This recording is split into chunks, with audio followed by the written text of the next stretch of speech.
So we're still in First Chronicles. Well, we will be all semester. So if you want to turn over to First Chronicles, we are in chapter 11 tonight. So we covered chapter 10 last week. Let me get the PowerPoint here. As I discovered last week, it works better with the on switch. On. All right, good. So looking at First Chronicles here, so it's divided into three major sections. The first section is the genealogy section, chapters 1 through 9. The second is chapters 10 through 29, which focus on David. And I know we talked about Saul last week in chapter 10, but that was, that was the king before. So as he's exiting, then David is coming in. So that's through 10. I think I've got that incorrect. I think that's supposed to be 10 through 21. So 10 through 21 and then 22 through 29. This is where it's still about David, but we see the main focus is he's preparing to build the temple. So he's collecting all of the materials, he's assigning the positions. So whenever Solomon comes into power or takes the reign after David, then he will build the temple. And that takes place in 2 Chronicles. So we are at chapter 11 now. So last week we talked about Saul. And the summary of Saul is there at the end of chapter 10, the last 2 or 3 verses where it says that Saul was unfaithful, he was disobedient to the Lord, and therefore the Lord killed him or removed him from power. And so we see David here is made king over all of Israel at Hebron. So if we want to look, let's look at the first 3 verses, and then we'll go from there. I'd like to, we're going to do something similar to what we did last time. So not all of the information, the things that had happened is in First Chronicles. We have to go back to some of the other books, 1 Samuel, 2 Samuel, where it has a little bit more information about what was going on prior to these things. So looking at 1 Chronicles chapter 11, we'll look at the first 3 verses. It says, "Then all Israel came together to David at Hebron, saying, 'Indeed, we are your bone and your flesh. Also in time past, even when Saul was king, you were the one who led Israel out and brought them in. And the Lord your God said to you, you shall shepherd my people Israel and be ruler over my people Israel.' Therefore all the elders of Israel came to the king at Hebron, and David made a covenant with them at Hebron before the Lord. And they anointed David king over Israel according to the word of the Lord by Samuel."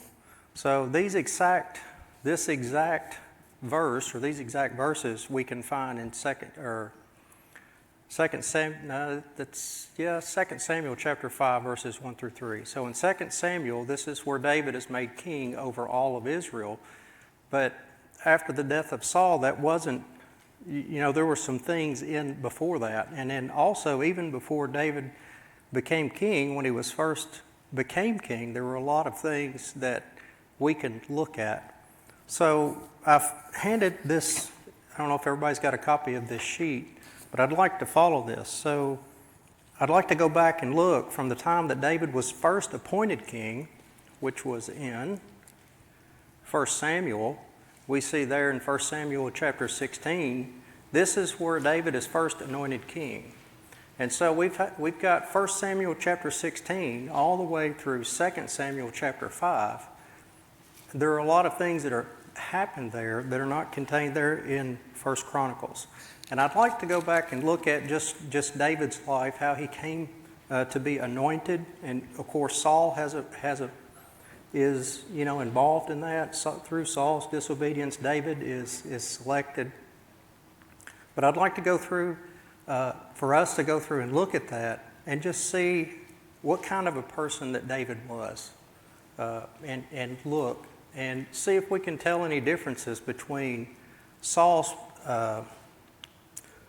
personality, how Saul reigned as king, and then how David reigned as king. So looking back at, let's go back to 1 Samuel, and we'll start in verse 13. So, and I've labeled these, if you look at this first sheet here, It says, David made king over all Israel at Hebron, and we read chapter 11, verses 1 through 3. Let's see, I think that's, okay, there we go. And then also I've gone through and just listed some things. So, and if you look through this, it says that David was chosen as king. David was exalted as king, and then there are several other things that, David was then persecuted. He showed humility. We're looking at his reputation here, how others viewed him, and so forth. So looking at this, let's go back to 1 Samuel chapter 13, and we'll try to just take this kind of as we go along here. So 1 Samuel chapter 13, verse 14, we see, in chapter 13, this is where Saul has offered the burnt offering. And so God has rejected him, his dynasty or his kingdom from continuing. And so there in verse 14, we see God talking to Saul. He says, but now your kingdom, or this is Samuel talking to Saul. He says, but now your kingdom shall not continue. The Lord has sought for himself a man after his own heart. And the Lord has commanded him to be commander over his people, because you have not kept what the Lord commanded you. You can also look in Acts chapter 13. I've got that verse up there. I'm not going to go to it, but it does say in chapter 13, verses 21 through 22, it says where Saul was removed as king and then David was added. And then this same terminology here, it was someone he had found, a man after his own heart that would do all of his will. What does it mean to be a man after God's own heart? Any thoughts? Isn't he the only man that statement is made about? I can't think of another one. I don't know if is this the only time that God says this about a man after God's own heart? Other great men, Moses, Right. and Paul himself in the New Testament. That's quite a statement. Yep. We made Yep, it is. Any thoughts on that though? What it means? Well, maybe the Psalms that David wrote seem to indicate that, or do indicate that he saw that. Yep. I think so. I think He that, must have looked down on him when he was a boy taking care of the sheep and saw that in his heart. yep. Okay. Stephen, Good. in Acts 13:22, it's a reference to David. I found in David, the son of Jesse, a man after my heart, who will do all my will. So I think that's one indication of what he meant. It's one that would do Yep. all his will. Someone that would do his will, absolutely. Chuck or Mike, did you have your hands up? Just to kind of filling in on that, in the New Testament it Mhm. talks about let this mind be in you which was in Christ Jesus. And that basically means you think like Christ. You know what Christ wants. You're going to do what he wants because you know what he wants.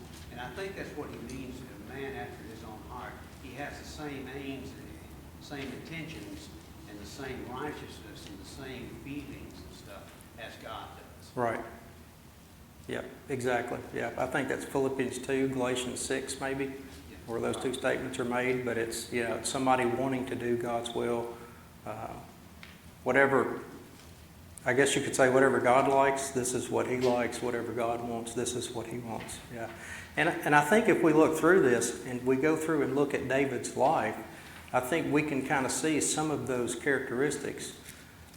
If we go through and look at what he did, what he was thinking, and in these different situations, how he acted, I think the conclusion that we will come to, I think it's quite interesting, because after we do this, I would like to go over to the New Testament and see those parallels or see some of those characteristics that's mentioned in the New Testament.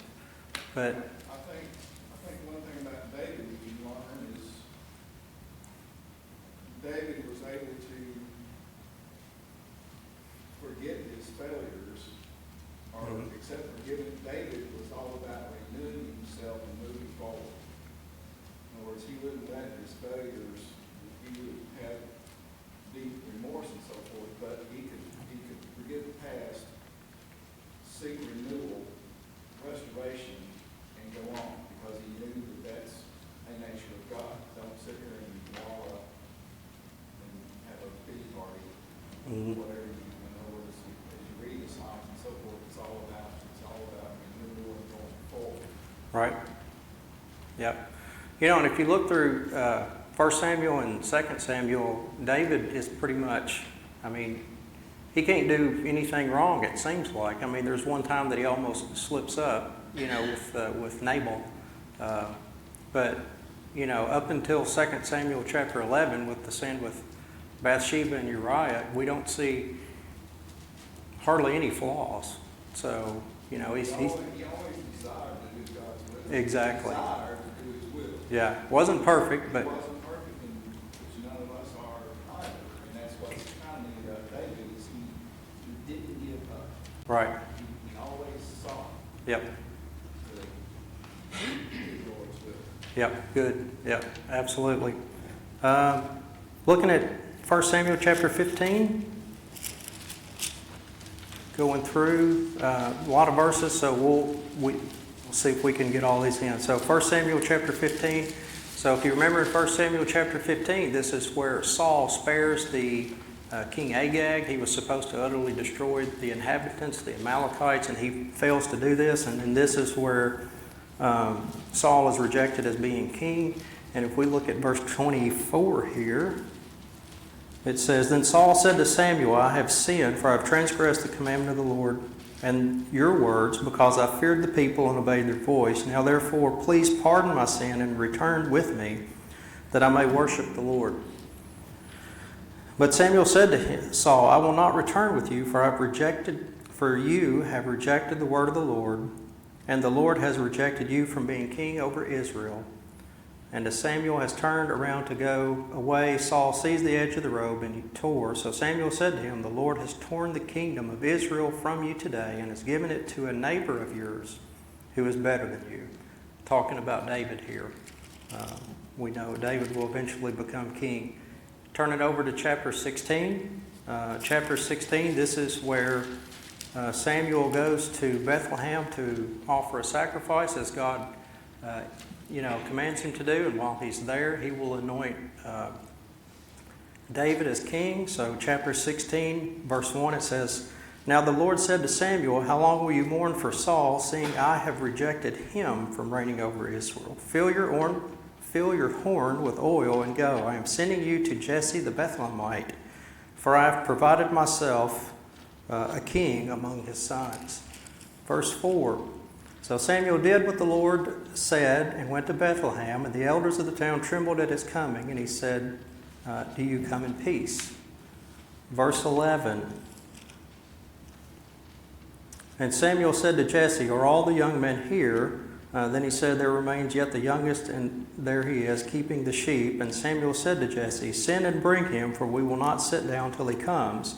So he sent and brought him in. Now he was ruddy, with bright eyes, and good looking. And the Lord said, Arise, anoint him, for he is the one. So here David is anointed. Samuel took the horn of the oil, anointed him in the midst of his brothers, and the Spirit of the Lord came upon David from that day forward. So Samuel arose and went to Ramah.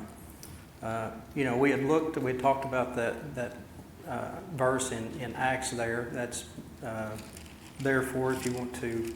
Well, we've kind of read that, but that kind of goes along. God had selected David as being king. So after David is selected, and after he is anointed as king, he's chosen as king, then God starts to exalt him. So now he's in this position, God is going to exalt him, and I guess you could say above Saul. Chapter 17, familiar story. This is the story of David and Goliath. Jesse, David's father, sends him to see how his sons do. They're at war with the Philistines. They're in chapter 17, starting in verse 26. It says, then David, and so David comes and he delivers some food, to his brothers, and he goes to the front line where they're at to see how they're doing. And there's this Philistine that has been coming up, and he's been defying the armies of God. And, David asks, okay, what should be done? Let's just, verse 26, it says, then David spoke to the men who stood by, saying, what shall be done for the man who kills this Philistine and takes away the reproach from Israel? For who is this uncircumcised Philistine that he should defy the armies of the living God? What's David's concern here? What's David's concern here with what's going on? He's defying the armies of God. So his focus, his thought process is on, okay, they're... Humiliated. Yeah, exactly. Yeah, and so he's defying the armies of God. There in verse 28, it says, now Eliab, so David thought, okay, something should be done. And then we see there in verse 28, it says, now Eliab, which was David's oldest brother, his oldest brother heard what he spoke to the men, and Eliab's anger was aroused against David.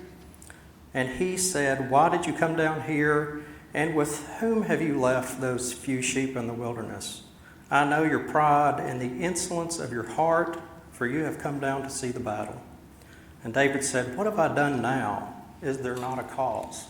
Is there not a cause to do these things? So if you look at it, this is kind of, is this encouragement for David, or is this discouragement?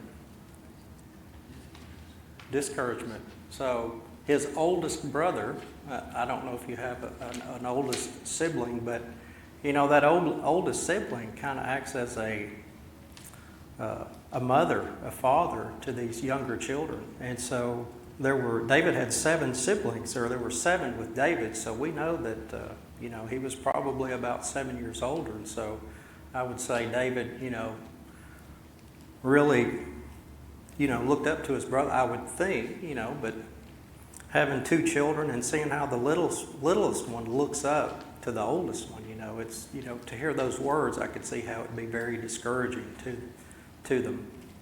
Okay, so David gets a little discouragement here. He thinks there's a call. Something should be done.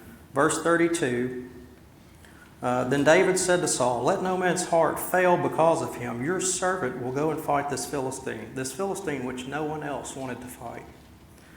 Verse 33, and Saul said to David, you are not able to go against this Philistine to fight with him, for you are a youth, and he is a man of war from his youth. More words of discouragement. His oldest brother, the king now, discouraging him from this. Verse 37. Look at verse 37. So, moreover, David said, the Lord who delivered me from the paw of the lion and from the paw of the bear, he will deliver me from the hand of this Philistine. And then Saul says to David, go, and the Lord be with you.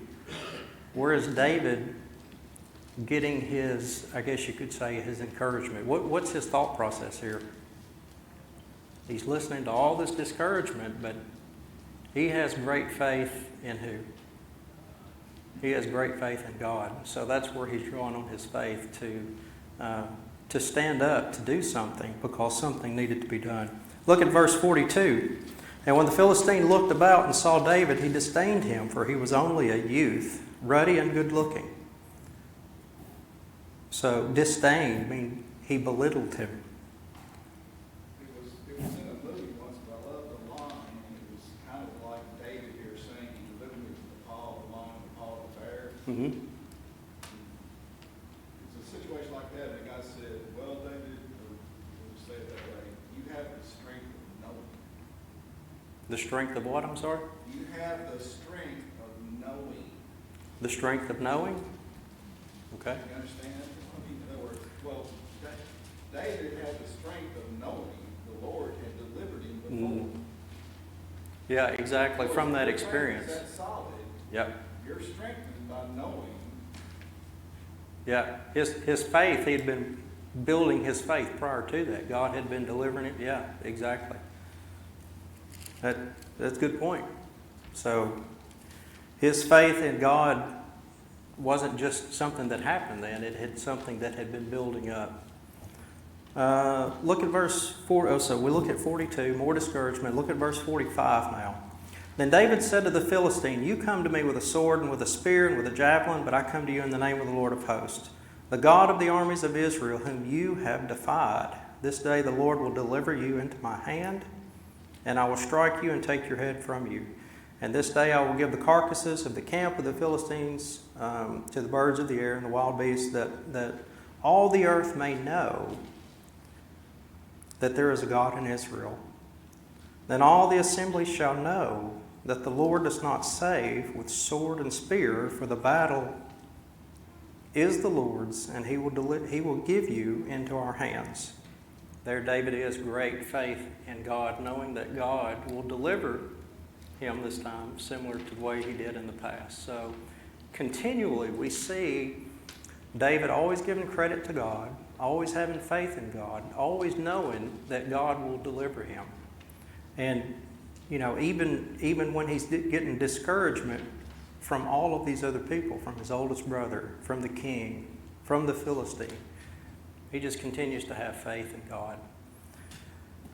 And then the rest of the chapter we know, where verses 48 through the end of the chapter, I'd like to read some of this because it's interesting, because he has faith in God that God will deliver him. But biblical faith always requires what? It's not just belief, it's obedience, it's action, right? Okay. Verse 48, "So it was when the Philistine arose and drew near to meet David that David hurried and ran toward the army to meet the Philistine. Then David put in his hand a bag and took out a stone, and he slung it and struck the Philistine in his forehead. And afterwards, the Philistine falls down. David takes the Philistine's own sword, kills him with it, and beheads him." So we see that faith, we see the action, we see that it was something that took great faith to do. Any thoughts? Any comments? And still, we're thinking about a man after God's own heart. And this is what we see: great faith. We see action. We see, somebody's, defying the armies of God, or belittling, or making those comments. It's somebody that, has faith, and then is obedient and acts based upon that. All right? So David is exalted. David's put in a position as king, and then we see the persecution starts. So if we look at, I think that is in 18. Let's go back. I think there is a verse there in chapter 18. Also, David being exalted. Chapter 18, verse 6.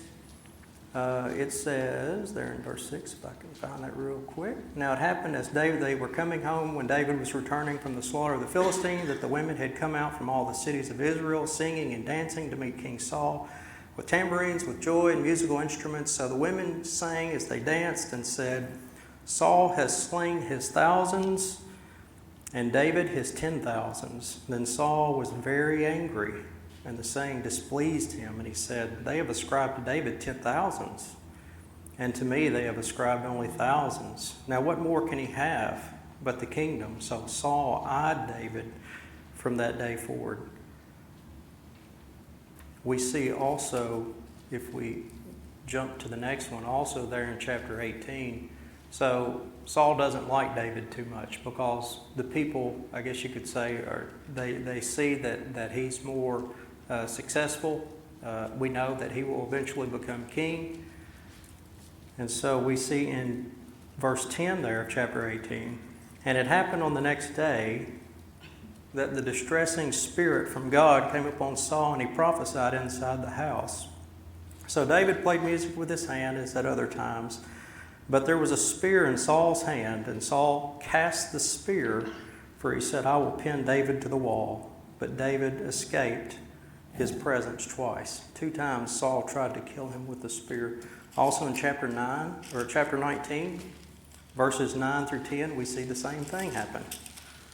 Chapter 19, verses 9 through 10.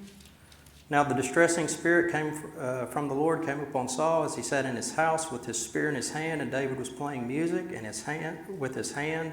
Then Saul sought to pin David to the wall with the spear, but he slipped away from Saul's presence, and he drove the spear into the wall. Last week we said, it's a good thing that Saul's not a good shot, with the spear. So he was able to elude him. And I guess it's okay, we've got it up there also. So this persecution, the ones that we have listed here, these are the different ways that Saul tried to kill David. He tried to use his daughter. He tried to, get David, let's just read it. Chapter 18, verses 20 and 21. Right here it says, Now Michal, Saul's daughter, loved David, and they told Saul, and the thing displeased him. So Saul said, I will give her to him, that she may be a snare to him, and that the hand of the Philistines may be against him. Therefore Saul sent to David the second time, You shall be my son-in-law today. So Saul is thinking, okay, with this I will be able to trap him. Also in verse 25 of chapter 18, Then Saul said, Thus you shall say to David, The king does not desire any dowry, but 100 foreskins of the Philistines to take vengeance on the king's enemies. But Saul thought to make David fall by the hand of the Philistines. Chapter 19, verse 11. All the persecution that David is going through. Verse 11. So Saul sent messengers to David's house to watch him and to kill him in the morning. And Michal, David's wife, told him, saying, If you do not save your life tonight, tomorrow you will be killed. Also in chapter 19, verse 20. Then Saul sent messengers to take David, and when they saw the group of prophets prophesying and Samuel standing as leader over them, the Spirit of God came upon the messengers of Saul, and they also prophesied. And when Saul was told, he sent other messengers, and they prophesied likewise. And Saul sent messengers again the third time, and they prophesied also. But all these messengers were sent with the purpose of killing David. And if you look through the book of 1 Samuel, from this chapter on, all the way up through chapter 27, when David finally just says, okay, I'm going to have to flee. If not, I will die by the hand of Saul. So he goes into the land of the Philistines to Gath, and there he stays until Saul is killed. But throughout that entire time, we see Saul pursuing him over and over again to different locations. So David is suffering persecution. Some other characteristics that we see in David. David shows humility. 1 Samuel chapter 18, if we go back to chapter 18, in verse 18, it says, So David said to Saul, Who am I, and what is my life or my father's family in Israel, that I should be son-in-law to the king? But it happened the next day when... Let's go back. Okay. Skip down to verse 22. And Saul commanded his servants, Communicate with David secretly and say, Look, the king has delight in you, and all his servants love you. Now therefore become the king's son-in-law. So Saul's servants spoke those things in the hearing of David, and David said, Does it seem to you a light thing to be a king's son-in-law, seeing I am a poor and lightly esteemed man? How did David see himself? Looking at that. Huh? Poor and lightly esteemed, showing humility, esteeming others better than himself. I think that's also from Philippians chapter 2 as well, esteeming others better than himself. So that's what David thought of him. What did everybody else think of him, though? Also in the same chapter, chapter 18, verse 16. Verse 16. Right. Yep. Exactly. But all Israel and Judah loved David because he went out and came in before them. Also in verse 30, then the princes of the Philistines went out to war, and so it was whenever they went out that David behaved more wisely than all the servants of Saul, so that his name became highly esteemed. Look at chapter 22, verse 14. Chapter 22, verse 14. So Ahimelech, this is the priest that lived at Nob, that David, when fleeing from Saul, went to. And Ahimelech gave him the showbread for him and his men to eat. And then Saul comes and questions Ahimelech because he thinks that he's conspiring with David against him.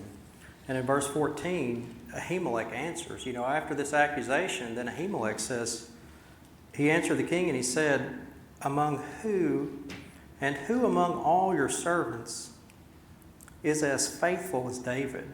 Who is the king's son-in-law, who goes at your bidding and is honorable in your house? So we see that David is well respected by the priests there, by others. Highly, I guess you could say, his reputation from what he's doing, continually, how he's living his life, going in and out, having successes, doing, what the Lord, requires of him. We can see that his reputation is very, very good. Dependence. So as David is out running from Saul, we see that he's running different locations. And, well, I can just kind of show you a little bit. So I've got some maps here. I don't know if we'll go through them, but you can see here, you can see the Dead Sea off to the left. You see places like En-Gedi. You see the wilderness of Ziph. You see Hebron, Moab there in the bottom right. These are all the locations that David would go to flee from Saul. So if you look at the next one, from 1 Samuel chapter 19, you can see where he goes to Ramah. He escapes there and goes to where Samuel is.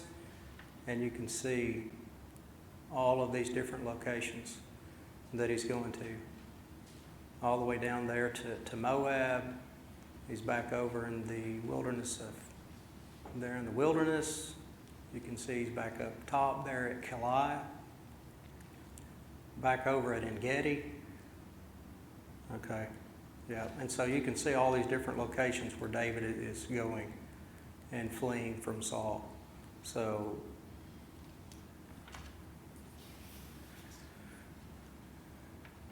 and then we have, if we look, so we see that David showed humility. David had a good reputation with others because of the things that he did. Also, David showed dependence. 1 Samuel chapter 23. If we look at 1 Samuel chapter 23, verses 1 through 4, this is where David saves the city of Keilah, which we saw on the map earlier. It says, Then they told David, saying, Look, the Philistines are fighting against Keilah, and they are robbing the threshing floors. Therefore David inquired of the Lord, saying, Shall I go and attack these Philistines? And the Lord said to David, Go and attack the Philistines and save Keilah. What is David doing here? Who's he seeking advice from? From the Lord. Before he goes out, before he does anything, he's always seeking God's direction. Look at verse 9. When David knew that Saul plotted evil against him, and he said to Abiathar the priest, Bring the ephod here. Then David said, O Lord God of Israel, your servant has certainly heard that Saul seeks to come to Keilah to destroy the city for my sake. Will the men of Keilah deliver me into his hand? Will Saul come down here, as your servant has heard? O Lord God of Israel, I pray, tell your servant. So we see David praying to God, asking. And then, as we also talked about previously, some of the Psalms here. Some of the Psalms that David wrote, I think there's 73 that are ascribed to David, but some of those in particular are the Psalms that he wrote when he was fleeing from Saul. If you look at Psalm chapter 18, I don't know if we'll read all of this or not. Let's see. but Psalm chapter 18. And there at the first it says, "To the chief musician, a psalm of David, the servant of the Lord, who spoke to the Lord the words of the song on the day that the Lord delivered him from the hand of all his enemies and from the hand of Saul. And he said, I will love you, O Lord, my strength. The Lord is my rock and my fortress and my deliverer, my God, my strength, in whom I will trust, my shield and the horn of my salvation, my stronghold. I will call upon the Lord, who is worthy to be praised. So shall I be saved from my enemies." Also in Psalm 54. Psalm 54, I think this one is short enough that we can read all of this. But you can see what's going on in David's mind whenever he's in these situations. And his first thought is always to go to God and pray and ask advice or to see what it is that he should do. Psalm 54, "To the chief musician with string instruments, a contemplation," is that right? Contemplation of David. "When the Ziphites went and said to Saul, is David not hiding with us?" Verse 1, it says, "Save me, O God, by your name, and vindicate me by your strength. Hear my prayer, O God. Give ear to the words of my mouth. For strangers have risen up against me, and oppressors have sought after my life. They have not set God before them. Behold, God is my helper. The Lord is with those who uphold my life. He will repay my enemies for their evil. Cut them off in your truth. I will freely sacrifice to you. I will praise your name, O Lord, for it is good. For he has delivered me out of all trouble, and my eye has seen its desire upon my enemies." So we see David has this prayer life with God. He's obedient to God. He depends upon God, asking advice before he does anything.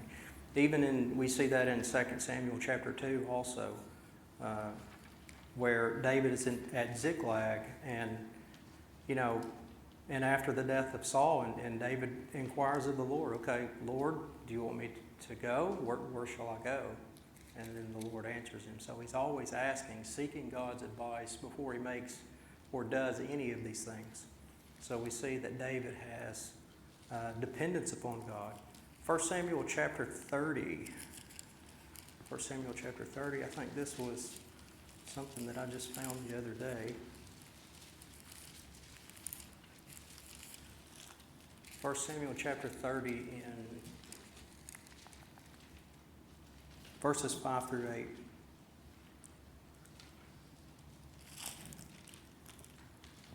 "And David's two wives, Ahinoam and Jezreelitess, and Abigail, the widow of Nabal, the Carmelite, had been taken captive.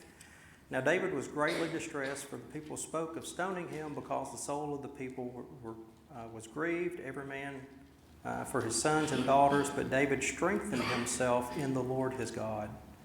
Then David said to Abiathar, the priest, Ahimelech's son, please bring the ephod here to me. And Abiathar brought the ephod to David. So David inquired of the Lord, saying, shall I pursue this troop? Shall I overtake them?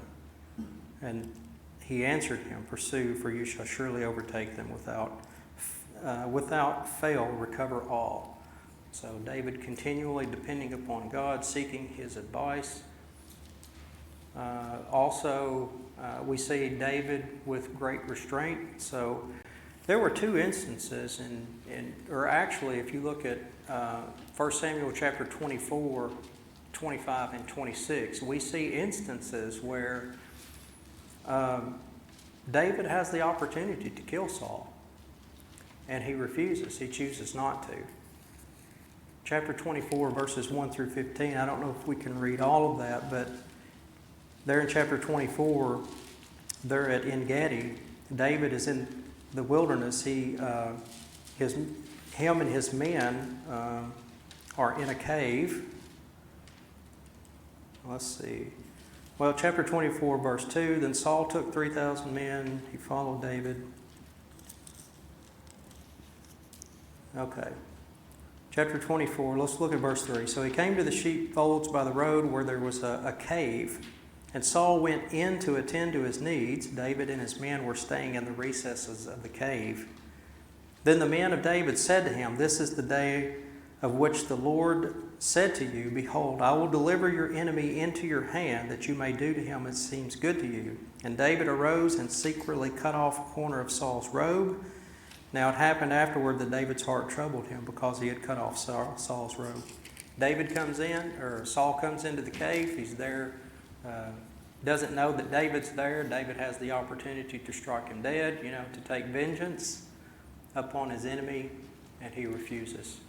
The same thing happens in chapter 26, where Saul pursues David, and his army is there. It's in the wilderness of Ziph, and so he's there, and Saul's army goes to sleep, and David and Abishai sneak into the camp, and they're there right above where Saul is sleeping, where everybody else is sleeping. If we look at chapter 26 and verse 5, it says, So David arose and came to the place where Saul had encamped, and David saw the place where Saul lay, and Abner the son of Ner, the commander of his army. Now Saul lay within the camp, with the people encamped all around. Then David answered and said to Ahimelech,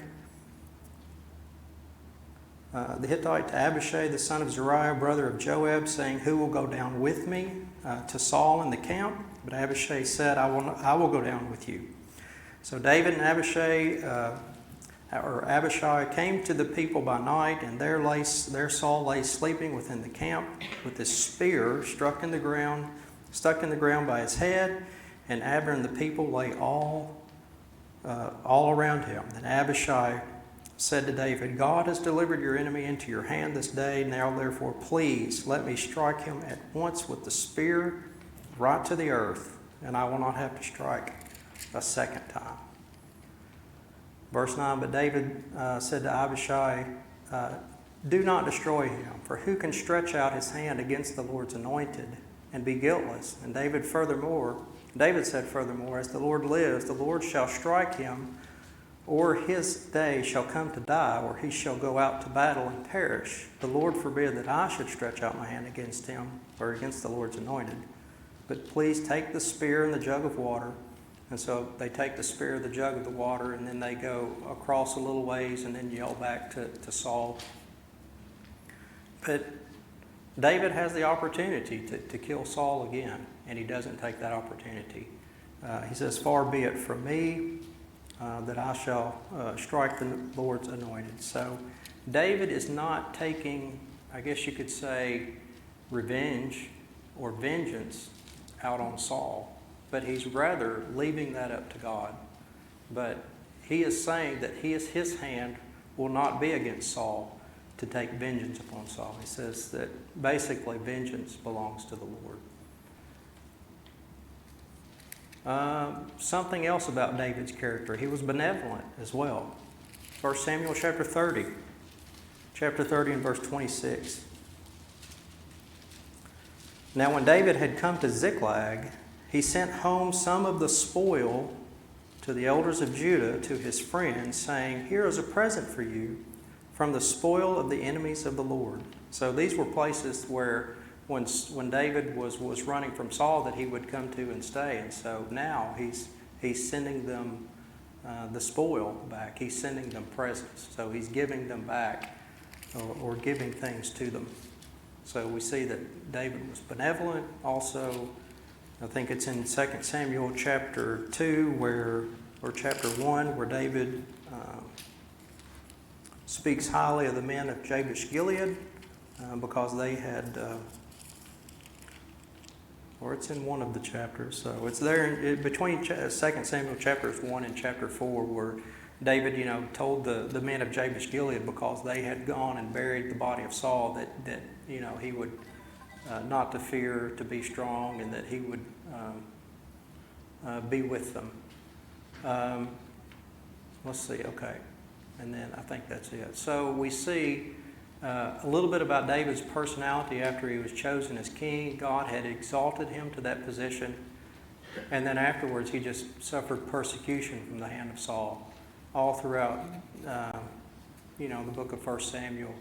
But when David was fleeing, from Saul, from this persecution, he showed humility. He had a reputation that was good with all others.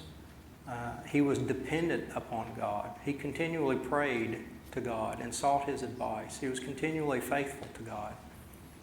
He showed restraint.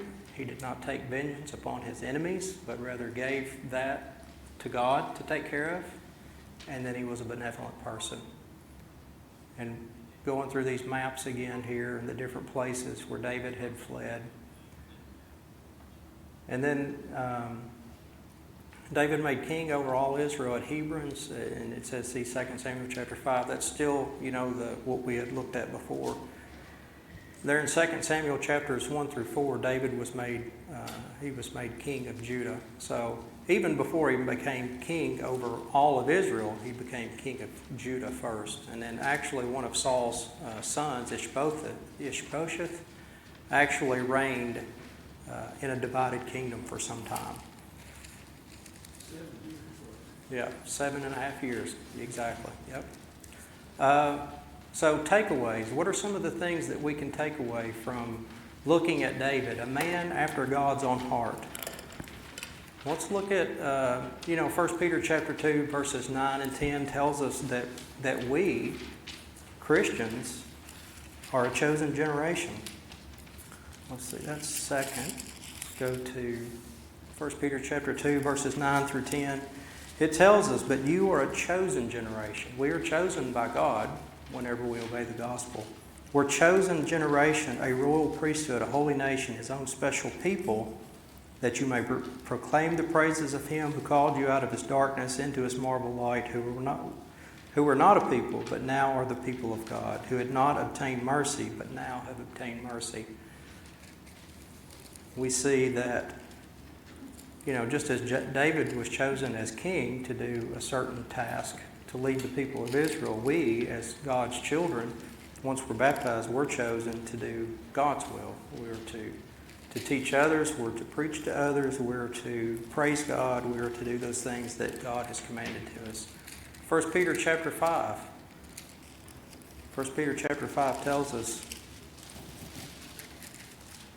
verses 5 through 7. It says, likewise, you younger people, submit yourselves to your elders. Yes, all of you be submissive to one another and be clothed with humility, for God resists the proud, but gives grace to the humble. Therefore, humble yourselves under the mighty hand of God, that He may exalt you in due time, casting all your care upon Him, for He cares for you. So those that are humble, God will exalt. Persecution, 2 Timothy chapter 3, verse 12. All who desire to live godly in Christ Jesus will suffer persecution. 2 Thessalonians chapter 1, verse 6 says that God will repay.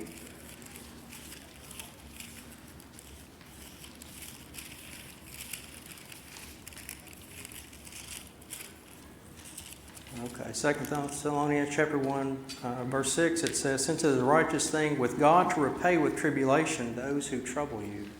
Those who trouble us, God will take care of that retribution. And then the one that I was wanting to get to, let's see, I think we've got, are we out of time? Okay, did y'all hear any bells? Y'all want to keep going till we hear a bell? No.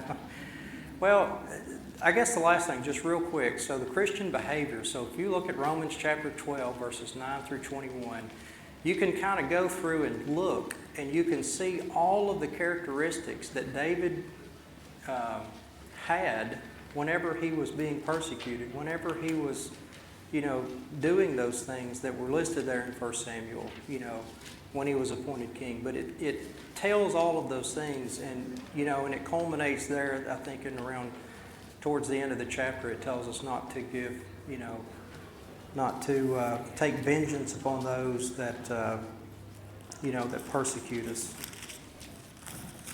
Anyway, but if you go through and read that, we don't have time to read all that. But I think that the summary of this, it says, David was a man after God's own heart. But you see all those characteristics in those that are Christians, those that,